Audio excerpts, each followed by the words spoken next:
Assalamualaikum warahmatullahi wabarakatuh. Bismillah, walhamdulillah, wassalatu wassalamu ala rasulillah wa ala alihi wa sahbihi wa mawala wa ba'd.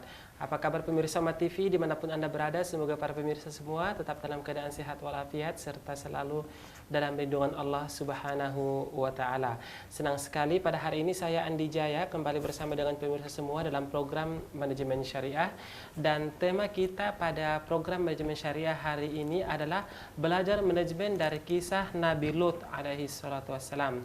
Dan pada hari ini telah hadir di studio kita narasumber kita Bapak Dr. Henry Tanjung. Assalamualaikum Pak. Waalaikumsalam. Sehat Pak? Alhamdulillah. Alhamdulillah. Baik, tema kita pada hari ini adalah belajar manajemen dari kisah Nabi Lut alaihi salam. Nah, ketika kita mendengar atau menyebutkan Nabi Lut alaihi salam, mungkin kisah yang paling terkenal adalah kisah kaumnya yang kemudian Allah jungkir balikan seperti itu ya karena kesesatan atau penyimpangan seksual ya yang terjadi pada zaman itu. Nah, namun sebelum kita membahas lebih detail, lebih terperinci tentang manajemen apa yang bisa diambil dari kisah Nabi Lut alaihi salatu wassalam, mungkin kita bisa membahas sedikit kisah Ustaz ya dari Nabi Lut alaihi salatu wassalam. Silakan. Ya. Jadi para pemirsa sekalian yang berbahagia, alhamdulillah kita sampai sudah kepada kisah Nabi Lut ya. Yang ini kisahnya akan membuat bulu roma kita berdiri ya. Karena tidak pernah sebelumnya manusia lakukan. Ini kisah Nabi Lut ini ada banyak di dalam Al-Quran. Para pemirsa sekalian bisa nanti dibuka Al-Quran, misalnya surat Al-A'raf ayat 80 sampai ayat 84 ya. Atau surat Hud ayat 69 sampai ayat 83 ya. Itu agak panjang ceritanya dibandingkan dengan surat Al-A'raf. Atau surat Al-Hijr juga ayat 51 sampai 77 atau surat Asy-Syu'ara 160 sampai 175. Ada juga kalau surat Al-Ankabut ayat 28 sampai ayat 35. Ada juga surat An-Naml 54 sampai 58. Ada juga surat As-Saffat 133 sampai 138 dan Al-Qamar 33 sampai 39 ya. Ini yang sempat saya list ada 8 surat. Ya, di tempat berbeda Allah cerita tentang Nabi Lut alaihissalam. Ya. Jadi para pemirsa sekalian yang berbahagia, kita lihat tadi ya, setidaknya ada 8 surat yang bercerita tentang Nabi Lut dan perilaku kaumnya ini yang sama sekali menyimpang daripada budaya ya, bumi pada saat itu. Dan ini kemudian dikisahkan dengan kisah yang sangat lugas ya. Mari kita bahas satu aja, kita ambil contoh ya. Itu surat Al-A'raf ayat 80 sampai ayat 84 ya. Mungkin Ustaz Andi bisa dibantu saya untuk membacanya. Baik. Surat Al-A'raf di apakah? Ayat 80 sampai ayat 84. Nah, ayat ini 80 sampai ayat 84 ya. Waluton. Waluton. Ya. Kita akan mencoba ya, sebelum kita membahas lebih jauh, kita akan membaca surah Al-A'raf ayat 80 sampai ayat 84. Baik. A'udzu billahi minasy syaithanir rajim. Walutan idh qala liqaumihi atatuna al-fahishata ma sabaqakum biha min ahadin minal alamin. Innakum lata'tuna ar-rijala syahwatan min dunin nisa' bal antum qaumun musrifun. وما كان جواب قومه إلا أن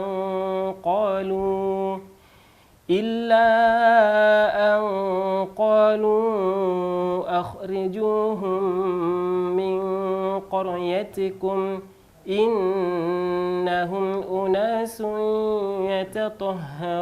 يتطهرون فأنجيناه وأهله إلا امرأته كانت من الغابرين وأمطرنا عليهم مطرا فانظر كيف كان عاقبة المجرمين.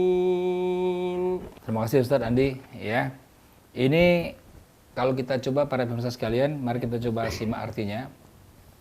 Waluton dan Nabi Lut alaihissalam qala liqaumihi, ketika berkata kepada kaumnya, atatuna al-fahisyata ma sabaqakum biha. Ya. Apakah engkau mendatangi laki-laki? Al-fahisyah itu laki-laki mendatangi laki-laki, ya.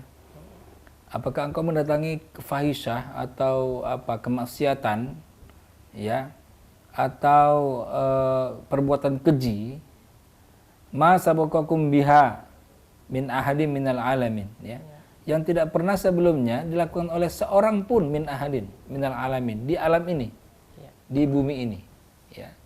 Jadi para pemirsa sekalian, ayat ini menggambarkan bahwasanya kaum yang pertama sekali melakukan homoseksual, ya, laki-laki mendatangi laki-laki dalam hal ini, itu adalah kaum Nabi Lut. Dan kaum Nabi Lut ini, para pemirsa sekalian, itu sezaman dengan Nabi Ibrahim alaihissalam. Ya, karena Nabi Lut ini adalah anak saudara daripada Nabi Ibrahim. Ya, nanti kita akan lihat dalam penggalan surat yang lain dijelaskan bahwasanya ketika sebelum malaikat mendatangi Nabi Lut untuk memberikan kabar akan mengazab kaum Nabi Lut itu, malaikat mendatangi dulu Nabi Ibrahim.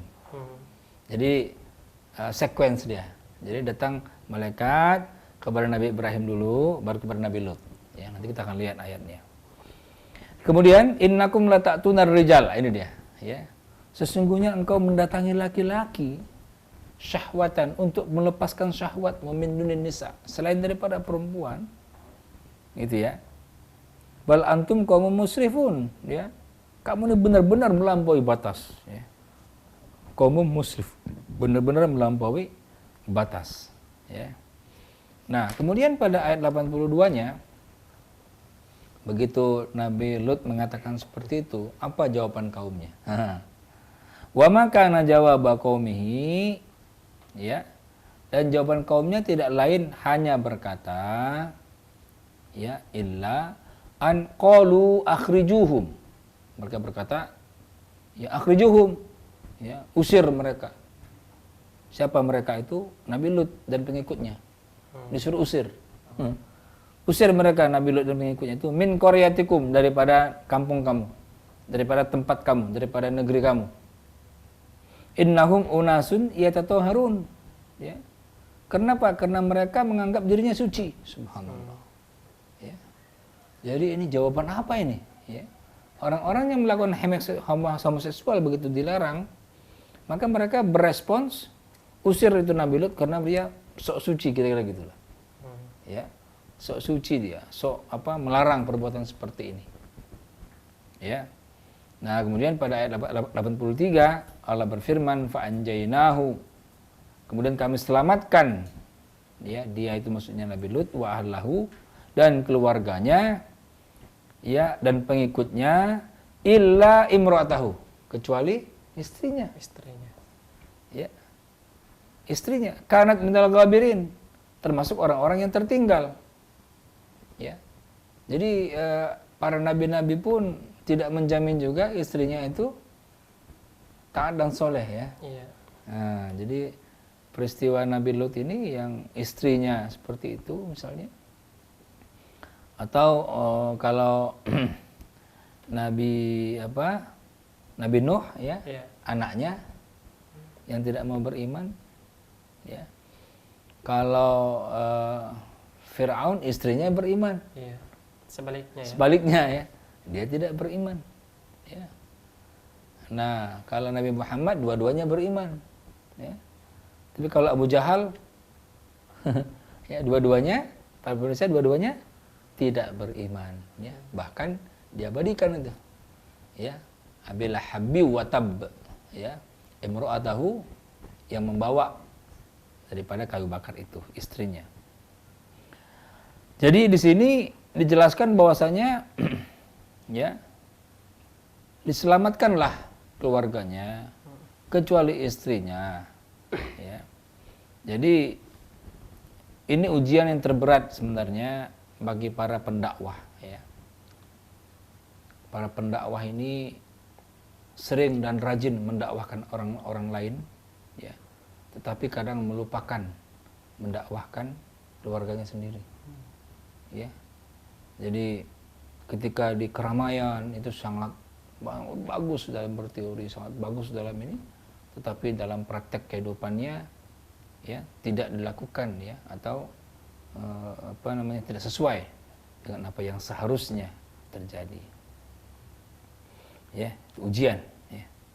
Kemudian wa amtarna alaihim matara, inilah siksaan yang Allah berikan kepada kaum Nabi Lut itu yang berperilaku janggal dan lain itu dengan apa? Wa amtarna alaihim matara, ya, dengan diberikan hujan, ya. Nah, ini hujannya adalah hujan batu, bukan hujan biasa, ya. Para pemirsa sekalian, kalau kita kena hujan biasa nggak apa-apa, tapi kalau kena hujan batu hancur kepala kita, ya. Inilah hujan batu yang diberikan kepada mereka.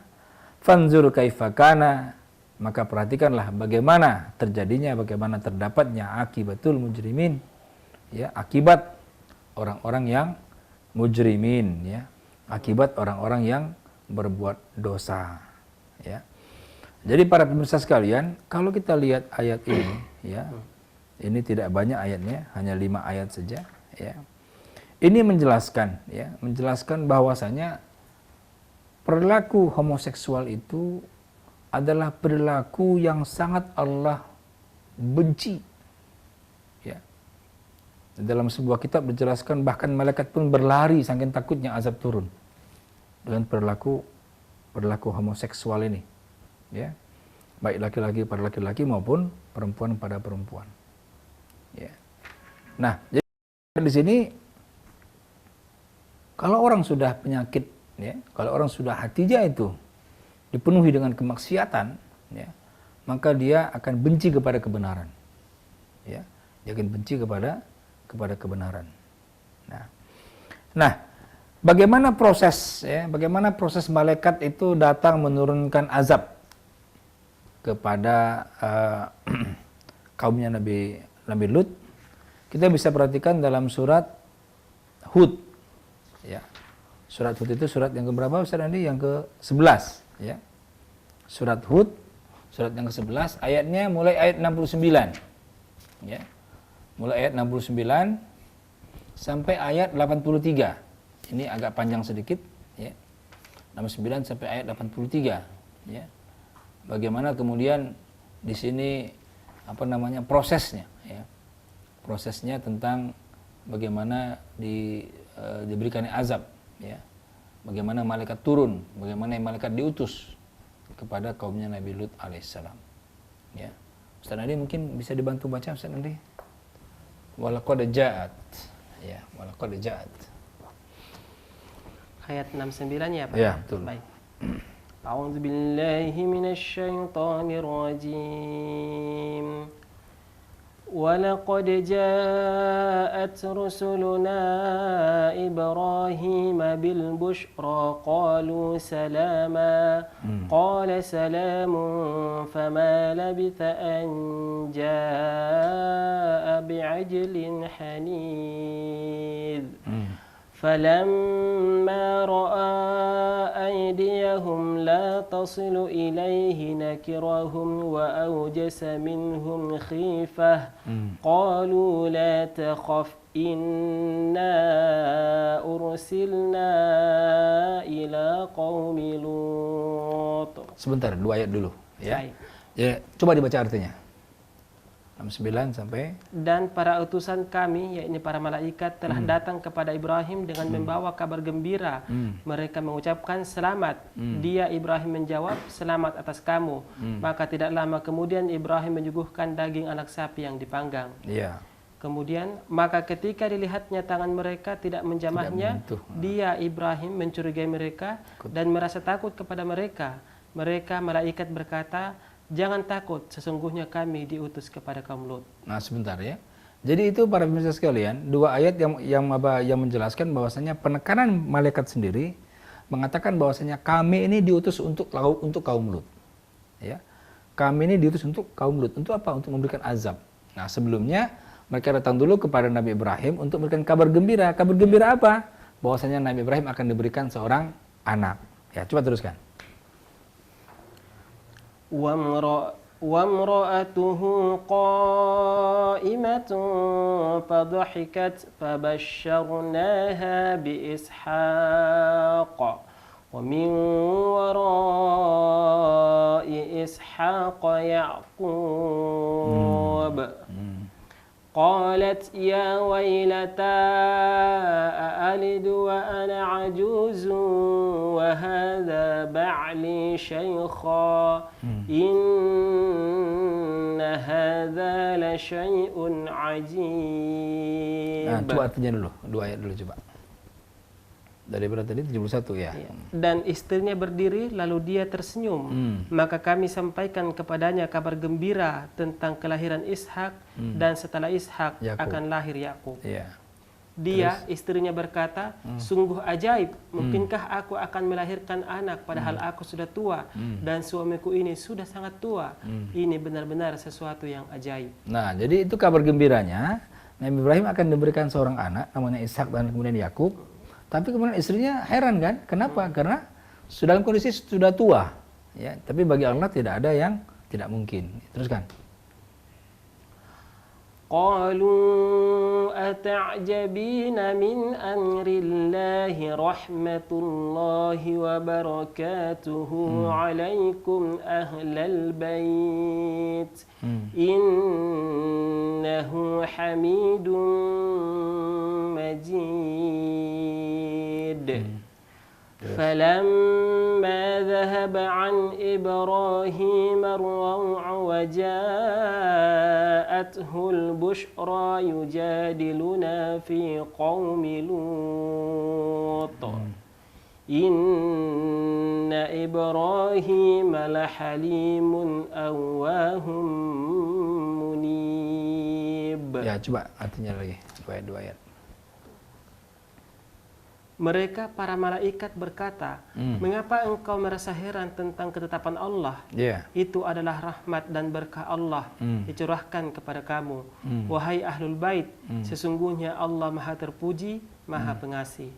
Maka ketika rasa takut hilang dari Ibrahim dan kabar gembira telah datang kepadanya, dia pun bersoal jawab dengan para malaikat. Dia pun bersoal jawab dengan para malaikat kami tentang kaum Lut. Ibrahim sungguh penyantun, lembut hati dan suka kembali kepada Allah. Ya, jadi para pemirsa sekalian, ya, cerita tentang Nabi Lut ini itu adalah cerita tentang bagaimana malaikat di dalam surat Hud ini malaikat menurunkan azab. Nah, ketika Nabi Ibrahim tahu malaikat akan menurunkan azab, maka Nabi Ibrahim mempersoalkan, mempertanyakan, ya. Bagaimana mempertanyakannya? Ya seolah-olah udahlah jangan dulu lah. Di sana kan ada Nabi Lut gitu. Jangan dulu disiksa lah, kira-kira begitu. Tawar ya. Maka kemudian dengan tegasnya malaikat mengatakan ini sudah merupakan ketetapan daripada Rob. Ya. Jadi kalau sudah ketetapan Rob tidak bisa lagi ditawar-tawar. Ya, artinya azab akan terus diturunkan. Baik. Itu Ustaz Andi. Kita akan bacakan lagi ayat setelahnya dan membahas lebih terperinci lagi setelah jeda pariwara. Pemirsa, jangan kemana-mana, kami akan segera kembali. Baik, terima kasih.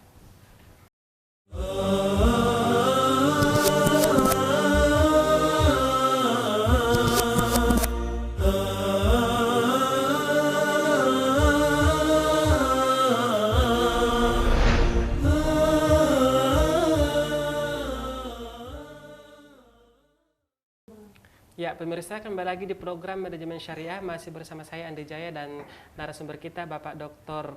Henry Tanjung, dan kita masih berada pada tema belajar manajemen dari kisah Nabi Lut alaihi salatu wassalam. Baik. Tadi kita sudah sempat membacakan surah Hud ayat sampai ayat yang ke-75 maksudnya. Ya. Baik, kita akan lanjutkan lagi ayat 76. Baik. Ya.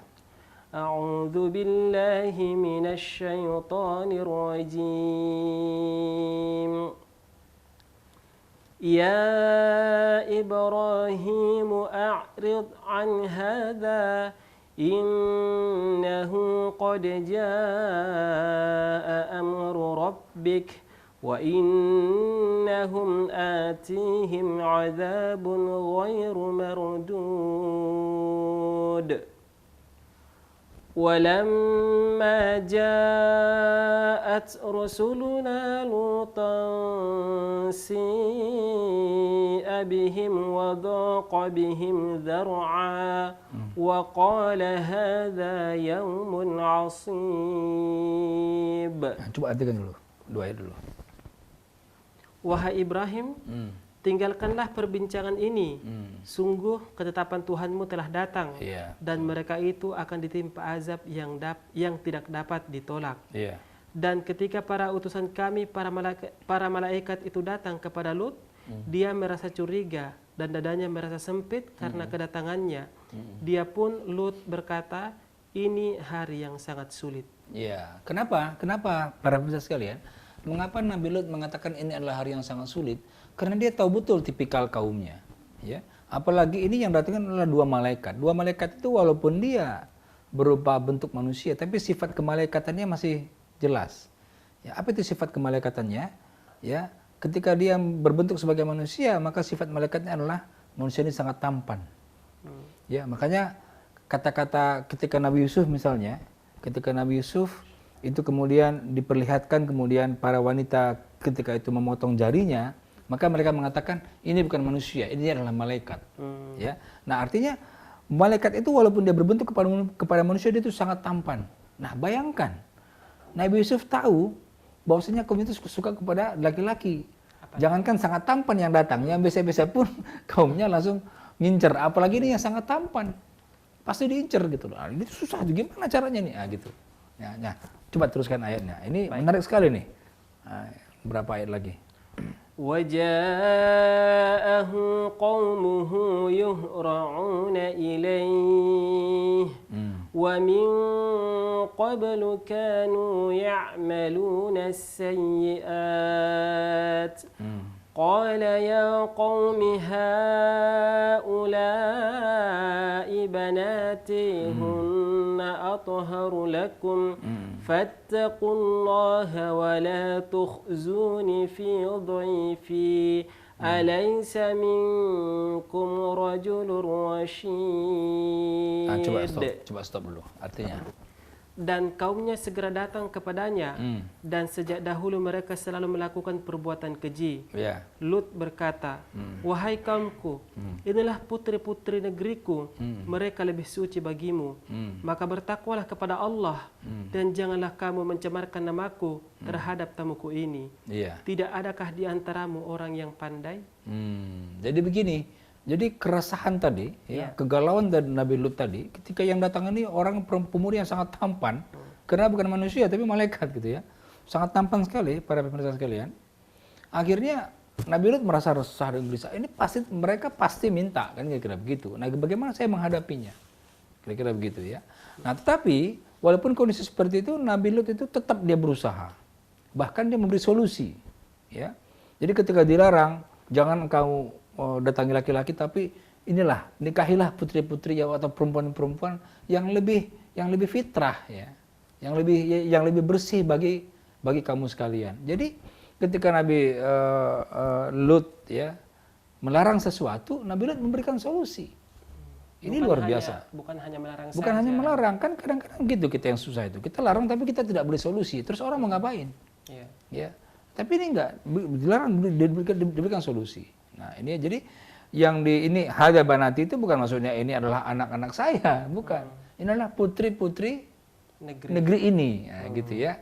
Kan begitu ya, ada artinya ya. Karena memang kalau kita artikan ini adalah anak-anakku, nikahilah, ya, masa kemudian anak-anak nabi disuruh dinikahkan kepada kaum homo misalnya begitu. Tapi tidak, itu adalah solusi daripada kaum mendatangi laki-laki, nikahilah ini para perempuan. Kira-kira begitu. Ya, coba teruskan sedikit lagi. قالوا لقد علمت ما لنا في بناتك من حق وإنك لتعلم ما نريد قال لو أن لي بكم قوة أو آوي إلى ركن شديد. Coba artinya? Mereka menjawab, sesungguhnya engkau pasti tahu bahwa kami tidak mempunyai keinginan atau syahwat terhadap putri-putrimu. Dan engkau tentu mengetahui apa yang sebenarnya kami kehendaki. Maka Lut berkata, sekiranya aku mempunyai kekuatan untuk menolakmu atau aku dapat berlindung kepada Allah yang Maha Kuat, maka tentu aku lakukan. Nah, jadi begini ya. Sebenarnya Nabi Lut itu, para pemirsa sudah tahu. Nabi Lut itu sudah tahu bahwasanya mereka ini akan senang kepada laki-laki. Iya. Ya, tetapi upaya untuk memberikan jalan solusi keluar tetap dilakukan. Ya, dengan harapan mereka mudah-mudahan mereka bisa berpikir ya. Tetapi ketika sudah maksiat sudah menumpuk, sudah merajalela, ketika hawa nafsu sudah memuncak, sudah mendominasi daripada perbuatan kita, maka disitulah yang benar itu menjadi buruk. Ya, sehingga kaum Nabi Lut mengatakan, kami nggak berminat kepada perempuan-perempuan di negeri ini, ya, tapi kami berminat kepada laki-laki. Nah, inilah biang daripada kemudian Allah akan menurunkan azab yang luar biasa, ya, azab yang luar biasa yang belum pernah ditimpakan kepada manusia sebelumnya. Bagaimana azabnya? Coba lihat. قالوا يا لوط إنا رسل ربك لن يصلوا إليك فأسر بأهلك بقطع من الليل ولا يلتفت منكم أحد إلا امرأتك إنه مصيبها ما أصابهم إن موعدهم الصبح أليس الصبح بقريب. Ya, coba artinya dulu. Mereka para malaikat berkata, wahai Lut, sesungguhnya kami adalah para utusan Tuhanmu. Mereka tidak akan dapat mengganggu kamu. Sebab itu, pergilah bersama keluargamu pada akhir malam. Dan jangan ada seorang pun di antara kamu yang menoleh ke belakang, kecuali istrimu. Sesungguhnya, dia juga akan ditimpa siksaan yang menimpa mereka. Sesungguhnya, saat terjadinya siksaan bagi mereka itu, pada sudah waktu dekat. Subuh, bukankah subuh itu sudah dekat? Iya, jadi ketika itu para pemirsa sekalian, malaikat memberikan solusi kepada Nabi Lut, wahai Nabi Lut, kamu jangan takut karena kamu akan ditolong, ya, Anda dan mengikutnya akan ditolong. Oleh karena itu pergilah malam ini. Karena apa? Karena siksaan itu akan datang subuh. Ya, jadi bayangin, malam disuruh pergi dengan kaumnya, dengan ahlinya, dengan pengikutnya, kemudian subuh akan didatangkan pada azab. Jadi singkat sekali waktunya, ya, kira-kira berapa jam lah kira-kira ya. Nah kemudian dengan syarat jangan lagi menoleh ke belakang, jalan aja jalan terus, karena kita akan mau hancurkan ya, karena memang siksaan yang diberikan itu luar biasa, makanya jangan toleh ke belakang, teruskan aja jalan. Ya, nah mungkin 2 ayat lagi. Ya. فَلَمَّا جَاءَ أَمْرُنَا جَعَلْنَا عَالِيَهَا سَافِلَهَا وَأَمْطَرْنَا عَلَيْهَا حِجَارَةً مِّن سِجِّيلٍ مَّنضُودٍ مُّسَوَّمَةً عِندَ رَبِّكَ وَمَا هِيَ مِنَ الظَّالِمِينَ بِبَعِيدٍ. Ya, artinya, ya. Maka ketika keputusan kami datang, kami menjungkir balikkan negeri kaum Lut dan kami hujani mereka bertubi-tubi dengan batu dari tanah yang terbakar, yang diberi tanda oleh Tuhanmu, dan siksaan itu tiadalah jauh dari orang yang zalim. Masya Allah. Para pemirsa sekalian, ya. Bagaimana Allah mengazab ya kaum dengan membalikkan rumah-rumah mereka, ya. Nah di dalam kitab yang lain itu dijelaskan oleh para ulama, ketika itu rumahnya lepas terangkat dari bumi, kemudian dibalikkan, dihancurkan, dihempaskan, ya. dihempaskan begini ke bawah, luar biasa itu ya. Kemudian dihujani dengan batu yang panas, bayangkan, batu yang terbakar. Ya, kita jangankan batu terbakar, batu biasa aja dihujani kita hampus. Bapak Ibu sekalian ya, jangankan batu yang terbakar, batu biasa pun kita akan jadi apa itu, hancur, apalagi di batu yang terbakar, bayangkan ya. Seperti apa itu kejadian pada saat itu. Dan itu kemudian tempat itu diabadikan sampai hari ini, ya. Itu sampai kemudian namanya disebut dengan kaum Sodom. Di negeri Ya, Sodom ya. di negeri Sodom. Sehingga istilahnya adalah sekarang Sodomi kan. Nah, Sodom itu dari perlakuan kaum Sodom. Ya. Nah, sebenarnya Sodom ini terletak di daerah Zakir, dia Zager, ibu kota Zager itu di Syam. Sekarang tuh masih ada tempatnya di Syam, ya. Tapi sekarang tempatnya bukan tempat daratan, tapi itu sudah menjadi laut. Namanya Laut Mati. Laut Mati. Nah, Laut Mati ini merupakan peninggalan yang Allah berikan kepada manusia berikutnya, bahwasanya kalau melakukan kemaksiatan yang luar biasa taranya, maka azabnya pun akan luar biasa taranya. Ini ya, sehingga Laut Mati itu tidak bisa ada yang hidup satupun kecuali garam. Tidak ada hewan yang hidup satupun dalam itu kecuali garam. Laut Mati itu tidak ada yang bisa hidup. Tidak ada yang bisa hidup hewan satupun kecuali garam. Ya, ini luar biasa nih ya, marahnya Allah kepada kaum Nabi Lut ketika itu, ya, kaumnya yang tidak mau ikut, ya, bahkan menjadikan laki-laki sebagai pemuas laki-laki karena melawan fitrah. Ya, kenapa fitrah itu karena kita diciptakan berpasang-pasangan, laki-laki perempuan, ada siang ada malam, ada hewan, ada jantan, ada betina. Ada bulan dan bintang. Ada bulan, ada bintang, ya.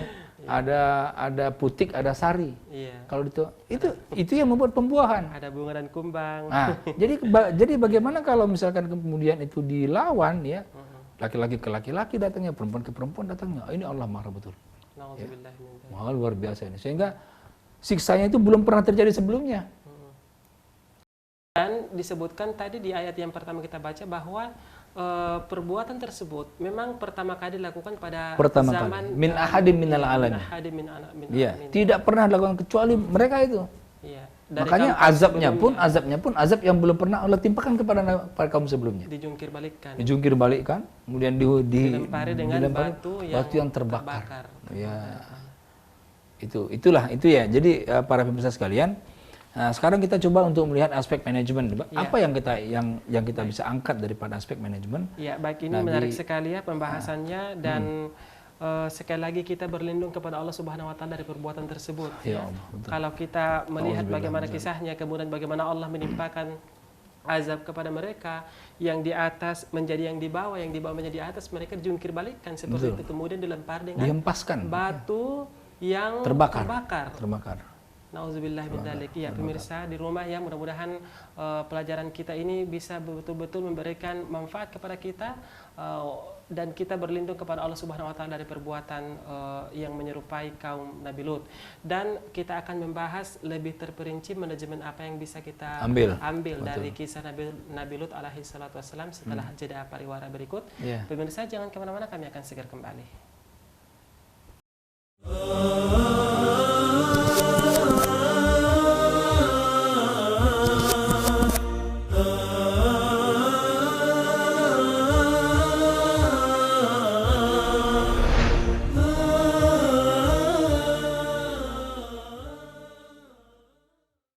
Ya, pemirsa, kembali lagi di program Manajemen Syariah, masih bersama saya Andi Jaya dan narasumber kita hari ini Bapak Dr. Henry Tanjung, masih dengan tema belajar manajemen dari kisah Nabi Lut alaihi salatu wassalam.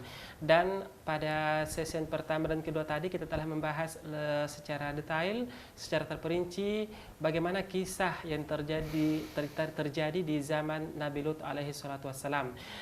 Dan selanjutnya kita akan membahas lagi manajemen ya, atau pelajaran manajemen yang bisa diambil dari kisah Nabi Lut alaihi salatu wassalam. Baik, kembali ke narasumber kita Bapak Dr. Henry Tanjung, pelajaran manajemen yang bisa diambil dari kisah Nabi Lut alaihi salatu wassalam, silahkan. Ya, jadi setidaknya ada 3 pelajaran manajemen yang bisa kita ambil para pemirsa sekalian yang berbahagia. Yang pertama adalah ketetapan Allah itu tidak bisa ditawar, ya. Jadi ketika malaikat akan memberikan azab kepada kaum Nabi Lut, ya, maka Nabi Ibrahim menawar, ya, dengan alibi bahwasanya kaum Lut itu adalah tolonglah ditunda dulu supaya mereka bisa bertobat, ya. Tetapi kemudian Arid an hadza. Malaikat bilang, "Ya Ibrahim, arid an hadza." Ya wahai Ibrahim, udahlah, enggak usah bersoal jawab lagi dengan itu. Ya, karena ini adalah merupakan ketetapan daripada Allah Subhanahu wa taala. Nah, di sini bahwasanya kita sangat yakin sekali ini adalah sikap perilaku kita sehari-hari. Kita sangat yakin bahwasanya kalau sudah Allah memberikan ketetapan, itu udah nggak bisa lagi ditawar-tawar. Ya, nah inilah yang harus kita camkan pertama daripada aspek manajemen dalam kisah Nabi Lut alaihissalam. Kemudian yang kedua, orang-orang yang beriman itu sangat benci kepada kemaksiatan. Iya. Seperti sangat bencinya Nabi Lut kepada kemaksiatan kaumnya. Ya.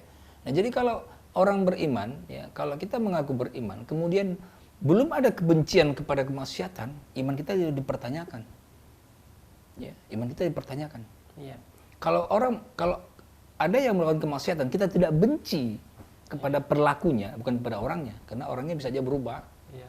Kemudian dia bisa bertobat, Iya. dan dia bisa menjadi berubah. Itu boleh-boleh saja.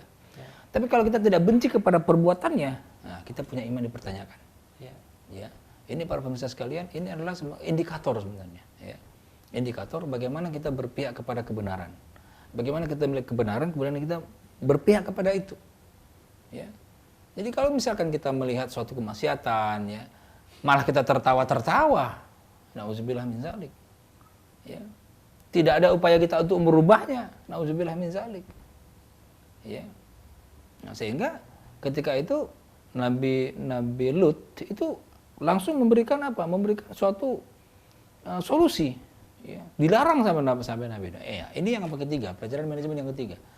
Nabi Lut melarang kaumnya untuk berbuat homo, tapi dia berikan jalan keluar, dia berikan solusi. Apa jalan keluarnya? Nikahilah perempuan-perempuan yang lebih yang lebih suci. Ya, yang lebih suci. Ya. Jadi kenapa? Karena homo itu adalah perbuatan nisa dan kotor. Ya, kotor. Nah, karena ya itu memang sudah ciptaan Allah. Ya, ciptaan Allah itu seperti itu. Ya. Jadi kalau melakukan dengan yang kotor tadi, makalah muncullah sekarang dengan banyak sekali penyakit. Ya, ada istilahnya penyakit AIDS ya, ya Ustaz Andi kan? Iya. Penyakit AIDS itu sampai sekarang belum ada obatnya ya. Iya, betul. Nah, belum ada obatnya, bayangkan. Gimana? Dan kita nggak tahu lagi penyakit apa yang akan Allah berikan ya.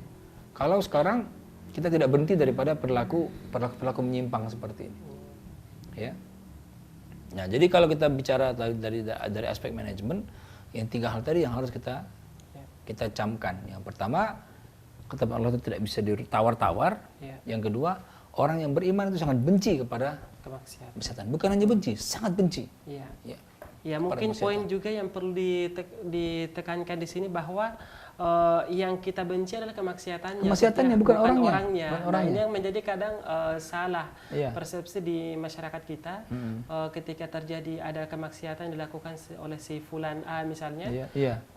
Si fulan A nya dibenci begitu, Iya. sangat dibenci. Iya, itu salah. Iya, itu salah. Yang kita benci adalah kemaksiatannya, bukan orangnya. Bukan orangnya, bukan Iya, orangnya. dan- Karena itu adalah kerja dakwah Ustaz Andi. Kerja dakwah. Iya. Ya, kalau kerja dakwah kepada orang baik-baik itu namanya amar ma'ruf. Iya. Itu mah gampang ya. Ngajak-ngajak kepada orang soleh itu gampang. Iya. Tapi namanya amar nahi mungkar. Ya.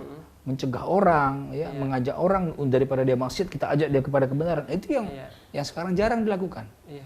Ya, karena dakwah itu 2, amar ma'ruf nahi mungkar, dan itu harus bersamaan. Dan ini yang kadang ada kekeliruan di masyarakat kita. Iya. Iya, ketika kita melihat seseorang misalnya si A melakukan perjudian, kita justru seakan-akan menghindari dan tidak mau lagi komunikasi dengan orang tersebut. Iya. Padahal idealnya yang kita lakukan adalah kita mengajak dia. Mengajak dia untuk meninggalkan perjudian. Untuk meninggalkan perjudiannya, kemaksiatannya. Untuk berdakwah. Ya. Ya, dalam hal ini mungkin kita perlu kita meniru metode jemaah tabligh. Ya. Iya. Itu dakwah itu dilakukan di mana saja, kapan saja, dan kepada siapa saja. Jadi ketika melakukan yang tidak benar langsung diberikan dakwah. Ya. Itu adalah untuk menguatkan kita punya iman. Ya. Jadi para pemirsa sekalian, ya. Ya, ini ada pemirsa yang ingin bergabung bersama kita. Assalamualaikum. Assalamualaikum. Waalaikumsalam warahmatullahi wabarakatuh. Dengan siapa, di mana? Aisyah. Oh, Mbak Aisyah dari Lampung ya? Iya. Iya, baik. Mbak Aisyah, ada pertanyaan, silakan. Ya, saya kan mau bertanya seperti ini. kan saya kan kalau belajar Indonesia ini semuanya membenci tetangga, suami, juga adik, orang tua. Terus kalau saya mau berdakwah itu bagaimana caranya? Karena saya kalau melihat adik saya tidak pakai jilbab, cuma pakai celana pendek dan seperti orang tua berbuat kebaikan, saya tidak berani berkata apa-apa. Saya hanya bisa menghindar. Itu apakah saya berdosa?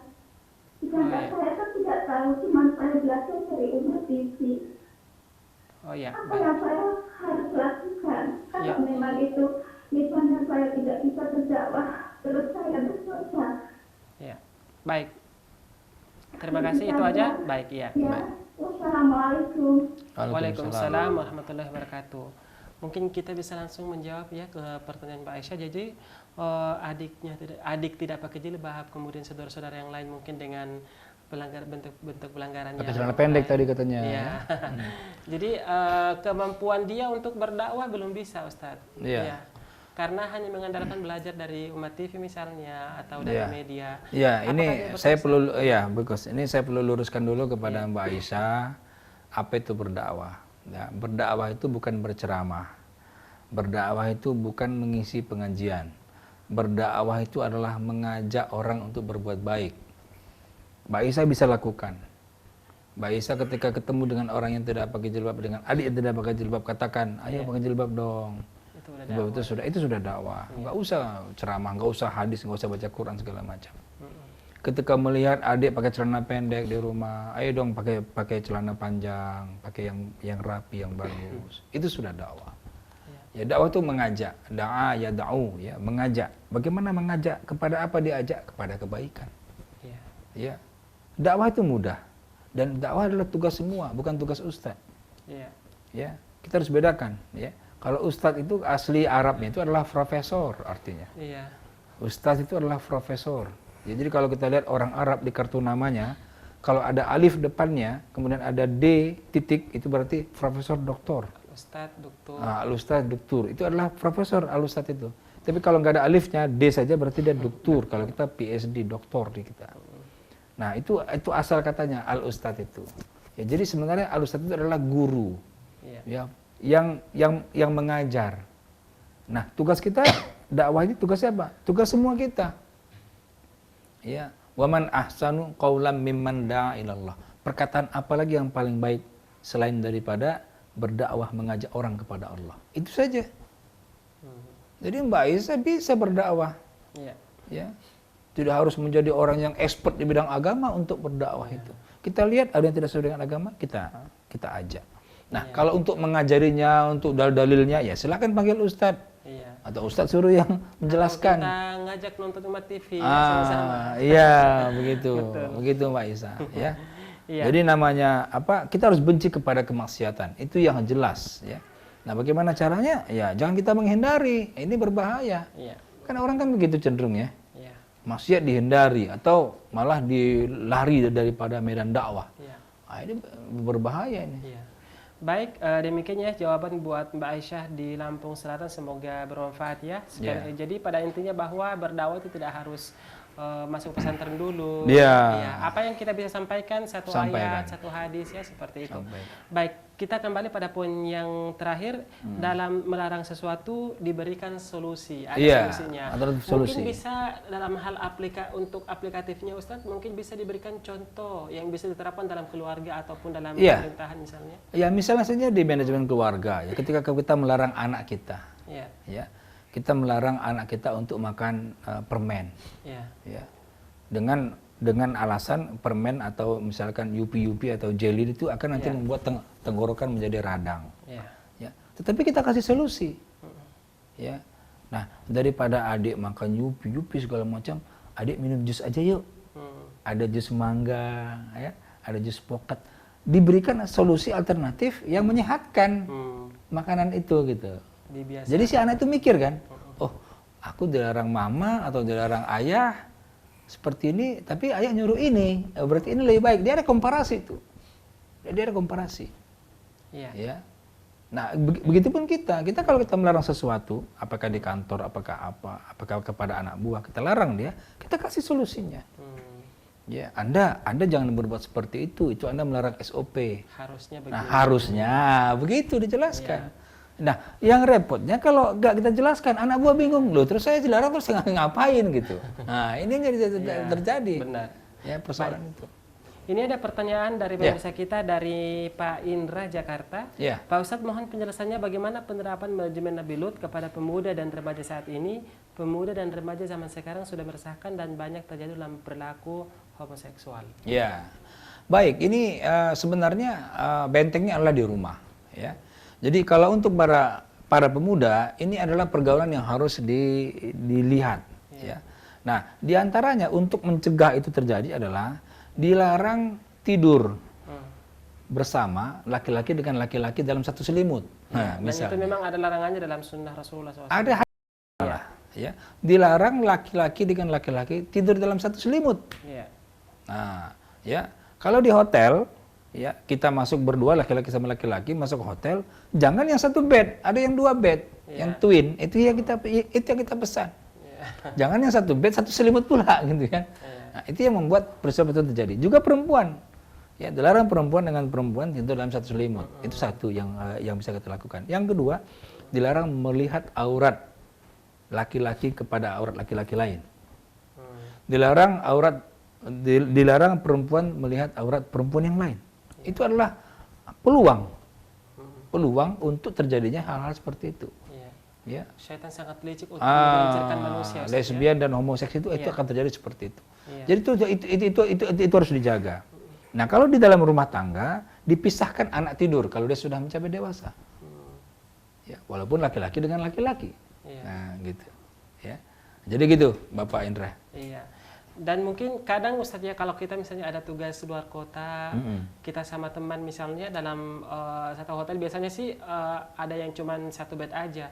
Ya mungkin solusinya bisa kita jangan ngobrol lepas, kita ngomong-ngomong tentang perkara adin kita ya, selang nasihat menasehati, bisa saja supaya tidak terjadi hal-hal yang tidak diinginkan. Iya, atau bisa dua selimut. Jangan satu selimut, karena hadisnya dalam satu selimut. Baik. Ya, kalau dua selimut, kalau dia macam-macam tendang aja. Gitu Pak pemirsa sekalian. Baik, ini menarik sekali ya pembahasannya, namun sayang sekali waktu kita sangat terbatas. Iya. Pemirsa, mudah-mudahan apa yang kita sampaikan pada pertemuan kali ini, kisah Nabi Lut alaihi salatu wassalam, memberikan pelajaran yang besar kepada kita, khususnya selalu memotivasi diri untuk menghindari segala macam bentuk maksiat. Ya, apalagi maksiat yang terkait dengan perilaku menyimpang, ya, perilaku seks yang menyimpang yang terjadi di zaman Nabi Lut. Kita bisa bayangkan bagaimana dahsyatnya azab yang diturunkan oleh Allah Subhanahu wa taala atau yang Allah timpakan kepada kaum Nabi Lut pada waktu itu. Dalam ayat disebutkan dijungkir balikan, ya, dijungkir balikan, yang atas menjadi yang bawah menjadi atas, dan mereka dilempari dengan batu yang terbakar, yang dibakar. Wa na'udzubillahi min dzalik. Ya, kita semua berdoa kepada Allah Subhanahu wa taala berlindung dari hal-hal tersebut. Ya, sayang sekali waktu kita sangat terbatas. Akhir kata, saya Andi Jaya beserta narasumber kita Bapak Dr. Henry Tanjung mohon undur diri dan mewakili seluruh kru yang bekerja pada hari ini mengucapkan terima kasih yang sebesar-besarnya. Dan jangan lupa saksikan kembali program Manajemen Syariah pada pekan depan, tepatnya hari Rabu pukul 16.00 waktu Indonesia Barat. Wassalamualaikum warahmatullahi wabarakatuh. Waalaikumsalam warahmatullahi wabarakatuh.